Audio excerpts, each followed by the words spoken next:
বিধ্বংসী সিদ্ধান্ত কোন জিনিস, এগুলো তো আমরা তুড়ি মেরে উড়িয়ে দিতে পারি। প্রাথমিক বিদ্যালয়ে সঙ্গীত শিক্ষক নিয়োগে কিছু কতিপয় গোষ্ঠীকে খুশি করার জন্য আমরা সেই জায়গাকে বন্ধ করে দিচ্ছি। মানুষের ভালো লাগলে সে গান শোনে, মানুষের খারাপ লাগলে সে গান শোনে।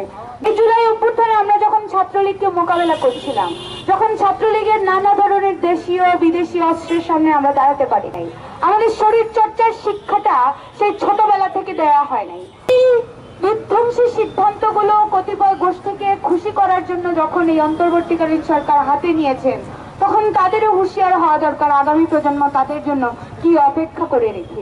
এই কবিদের দেশ, গানের দেশ, ধানের দেশকে, এই মানুষদেরকে গান থেকে, শরীর চর্চা থেকে, বিজ্ঞান থেকে, প্রযুক্তি থেকে কোনোভাবে সরিয়ে রাখা যাবে না। গণমানুষের বিরুদ্ধে কোনো আচরণ যাতে তারা করার ধৃষ্টতা আর আগামী দিনে না করেন, সেই হুঁশিয়ারি রেখে